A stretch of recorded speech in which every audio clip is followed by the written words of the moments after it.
Вітаємо вас, браття русини. В ефірі передача «Право, честь і свобода». У нас у гостях поважний гость Іван Данацько. Вітаю вас, Іван. Добрий день. Так я згідно закону і просив СБУ порушити кримінальну справу проти, фамілію я вказав їм, журналіста, який зробив публікацію, і видання, яке це перше напечатало, то інтернет-видання Радіо Свобода. Але СБУ мені відмовило в порушенні кримінальної справи. Мені це прийшло звернути в суд, і я виграв суд. Сьогодні буде зачитана повна версія рішення суду. Я одійно надам вам цю інформацію. Тобто, виходить, русини пішли з миром до чеського президента, мирно говорили, представляли з уваженням свою державу, не заїкалися ні за які там автономності, а преса сама спровокувала таку бесіду і ще тепер... Ми прекрасно розуміємо, для чого вони то робили. 10 числа ми були 3 сентября, а вони випустили 10 числа той пасквіль, я його назвав пасквіль, щоб 11 числа із трибуни Верховної Ради розказати, що ми отут такі погані русини, які ходять просити більшої автономії. Хоча не то, що автономії не мають, навіть не мають визнання. До речі, 2 депутати Верховної Ради Федіна і Балога офіційно просили СБУ розібратися, що робили русини у президента Чехії. Скажіть мені, а яким законом заборонено нанести візит президенту дружньої держави Чехії, Словакії, Австрії, Німеччини? Ведь хто судить громадян Америки, що вони зустрічалися з українським президентом? Я ж вам говорю, 2 дні назад хасиди зустрічалися з Володимиром Зеленським в нього в кабінеті. Фотографія стоїть на сайті. Чому посміли? Да. Пішли, зустрілися. Це право людини. А чому їм мож, а нам не мож? Що то таке? У будь-якому випадку, яка, думаєте, буде доля моєго листа? Так. Я вам скажу, що буде позитивна, тому що вже почалися волнення в наших таких провладних русину, і вони починали вказувати, що хто ми такі, що ми собі самі дозволяємо. Я дуже не хочу, щоб русини між собою все воювали. До речі, один другому ми маємо допомагати, а пудло проти один другого не маємо говорити. Помагаємо один другому. До речі, ведь у президентові на стіл поклали вітання від обласної ради, адміністрації і від Ужгородської міської ради. Так. Це означає, що ми там прийшли красиво, і вдруг комусь захотілося то очернити. Чи думаєте ви, що настав час, щоб в Україні відкрити очі оставшимся ще журналістам, щоб вони перестали завідомо неправдиву інформацію допускати? Лемтер я вирішив то робити. І нас всіх русинів буду обзивати сепаратистами, і я їх буду притягувати до кримінальної відповідальності. Якщо не вийде до кримінальної, то ми будемо захищати свою честь і гідність. Тобто в судовому засіданні я їх буду притягувати до фінансової, а гроші ми вже відправимо там на розвиток русинської культури або ще щось. Бо ми їх заставимо їх сплатити. До речі, ви хочете їх судити, а вони вже нас судили. Як пам'ятаєте, мене судили, 4 роки тягли по судам, це вже було прецедентом для Європейського суда. Суд нічого не доказав. Суд ніякі докази про те, що я робив заклики якісь, не знайшов ні аудіо, ні відео, навіть свідків не було ні одного. Навіть от спецслужб свідки казали, читались ми в інтернеті, що він казав. Доказів не було. Але мені все одно дали 3 роки вирок з 2 роками відстрочки, але на допити в СБУ визивали 600 людей. По 6 годин людей мучили і заставляли, просили, може хтось би підтвердив. Виявляється, що вже Україна зафіксувала офіційно судові переслідування русинів. От так і в тій статті було написано. Із ЗМІ вони знали, що ми просили більшої автономії. Вас і мене, ми були членами цієї делегації, інтерв'ю не взяли. І всімох людей, які там були членами русинської делегації, інтерв'ю не взяли. В представників влади чеської інтерв'ю не взяли. Не спитали ні в кого, про що ми там говорили, але написали і підняли бучу, що ми сепаратисти. Придумайте, замітьте, придумало Радіо Свобода і їхні журналісти таку нову фразу або софізм. По інформації, серед інформації. Ну це масло масляної. Да. По інформації, серед інформації. Це не інформація. Бо Це дезінформація. Це є дезінформація людей, і в наші уста, наші роти вклали ту інформацію, яку хочуть розповсюдити в Україні, і вони так розпалюють ворожнечу між людьми. Так вони підняли війну от там на Сході, і так вони хочуть підняти ту. Но ми мирний народ. До речі, коли мене судили, то дали тепер інформацію в інтернет, що мене судив Ужгородський міськрайонний суд. Це неправда. Мене судив апеляційний суд, але першої інстанції. А вже потім мене до законної апеляції не допустили. Я перша людина в Україні, яку судили судом першої інстанції, як при Сталінові, тройка. І зразу у спеціалізований суд, до речі, він тепер уже знищений, бо це був незаконний суд. В результаті до сьогоднішнього дня сужений судом першої інстанції, апеляцію мені не дозволили, і це вже ми дали в суд по правам чоловіка в Європу. Але да? наскільки у нас упала інформаційна частина у наших журналістів, що ніхто з журналістів про це не написав, а тепер криють оту ганьбливу інформацію. Як думаєте, чи виправить свою поведінку спецслужби, що вони не ціплялися до телеграфного стовпа?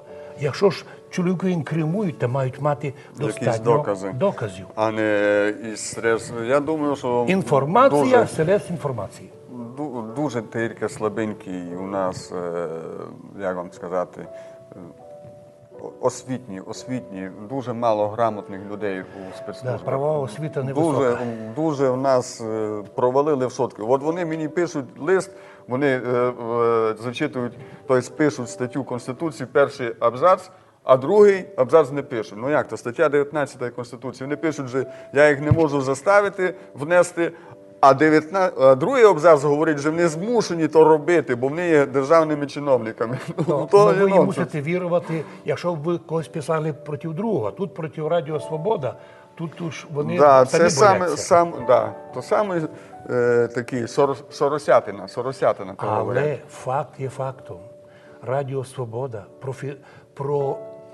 якби прорекламувала свою завідомо неправдиву інформацію. Люди привикли чути Радіо Свобода, це така справдива, виявилося в адрес русинів.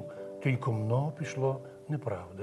І до того... І вона, я вам скажу, що я дивився, вона дуже багато публікацій іменно проти русинів. Іменно Радіо Свобода публікує таких, що нас в негативному тому вказує. Як ви думаєте, чи розкається Радіо Свобода за свої проступки? Доки я її не закрию, доти нас і не розкає. Закрити вам це не вдасть, бо то фінансується з Америки. А чому не вдасться? Я так просив. Я просив, якщо я докажу ті статті, які вони, а це тяжкі статті, а я їх докажу, тому що брехню все одно мусять відкрити.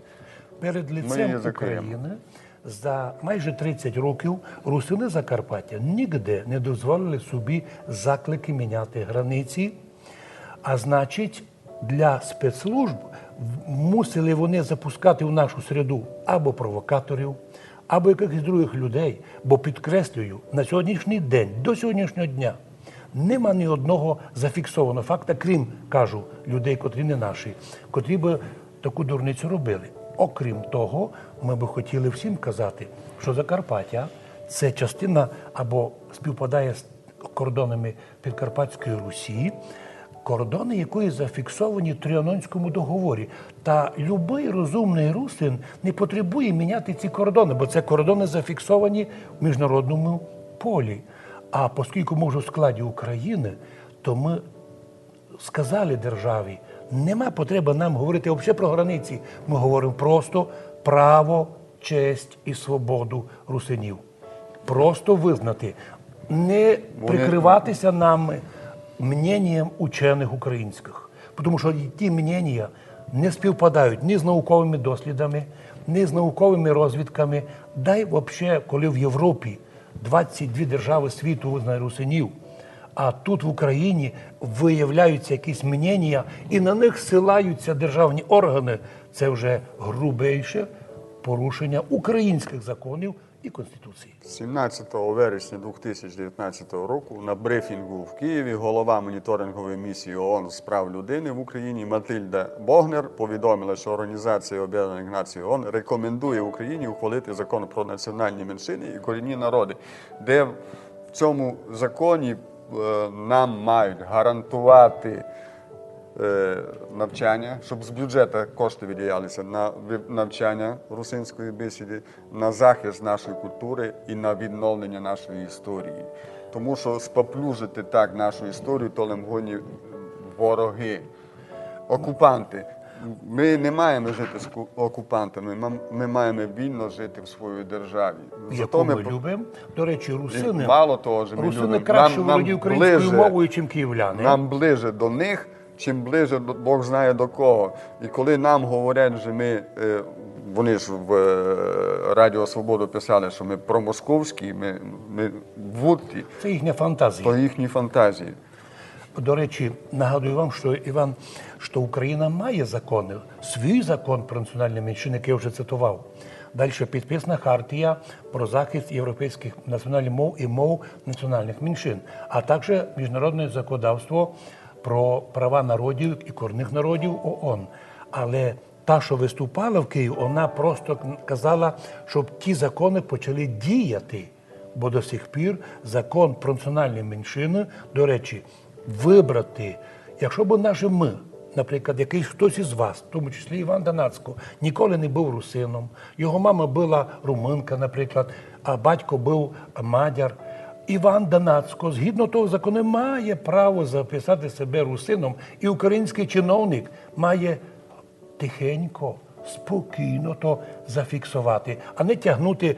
До речі, учених в Україні нема до сих пір ні одного вченого, який б офіційно сказав, що я вам авторитетно кажу, що русини – це не русини.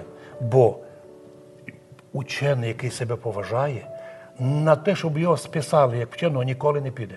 Такі задачі, такі заяви робили не вчені, а такі маленькі собі. Я вам повім, що в Україні таких учених нема, а от приходив один із Австрії, недавно була якась там в інституті зустріч, на яку я ходив, і там був мною поважаємий Павло Чучка, який много теж для русинів зробив, да? Пише стихи. Пише Пише гуморески. по-русинськи, І гуморески. якого язика не є. Да. Откуда він знає інтересно русинський язик? А Треба- може його мама знає русинський От- язик? от так воно І є. як би це не писав Павло Чучка українцем, або його батько, він є явно русин, він владіє тим язиком. І він пропагандує нашу бесіду, і то треба повісти, що дякуємо ми йому. Та й і всім русинам ми дякуємо, хто помнить свою національність, бо вопрос національності, коли сказав професор Іван Туряниця, це професор чітко сказав, мама твоя определяє твою національність. Хто твоя мати? Мати русинка, значить ти русин. Наші матеря русинки, а значить ми русини. Ну, оскільки ми громадяни України, і ми платимо налоги, і ми виконуємо закони, і закон наш, хоч деякі тяжкі закони, але ми їх виконуємо, законопослушний народ, то ми вправі вимагати від українських чиновників не просто виконання українських законів відносно права русинів, а й спішити, щоб ще пізніше колись суд не визнав многих із них учасниками геноцида, а в віддільних случаях етноцида русинов, оскільки ми громадяни України і пользуємося тими правами, допомагаємо властям, як вирішити це питання. Ми йдемо на зустріч їм і дуже скорбимо, що до такого ниже плінтуса упала інформація хочемо. Радіо Свобода. Щоб все-таки ту зустріч нам президент створив, де би Маєте в мов виду об'яснив. Зеленського? Да, президент Зеленський. То є наш президент, нами обраний людьми. 73% підтримки він отримав із тих людей, хто проголосував. До речі, Закарпаття голосувало за нього. І лем із-за того, що він гарантував нам право.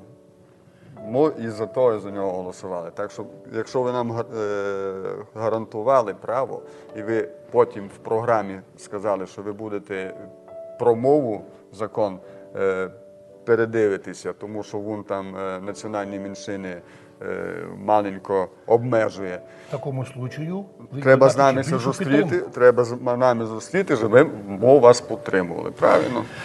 На цьому будемо закінчувати нашу передачу. Передача «Право, честь і свобода», на котрій ми мали гостя Івана Донацького, нашого активного захисника прав і свобод русинського народу. Желаємо вам, Іван, доброго здоров'я, будьте осторожним, світ тепер неспокійний. Ми дякуємо вам і всім нашим русинам, що ми сохранили в Закарпаттю міжетнічний і міжконфесійний мир, у приклад всій Україні, а частково і Європі. Так ся хочемо держати і далі, но хочемо також, щоб, видя, яка позиція мирна русинського народу в Закарпатті, була б така конструктивна позиція і української влади, і просимо чиновників, і депутатів Верховної Ради. Не наганяйте проти нас спецслужби. У нас немає їм що робити. Навпаки, ви у Верховній Раді не доробили. Ваша задача – слухати міжнародну спільноту, рішення ОБСЄ, ООН і європейські інституції, щоб привести українське законодавство у згоду з європейським. На цьому завершуємо. Будьте здорові, не Бог дасть, щоб право, честь і свобода були для русина і для любого громадянина України доступними. До зустрічі. До зустрічі.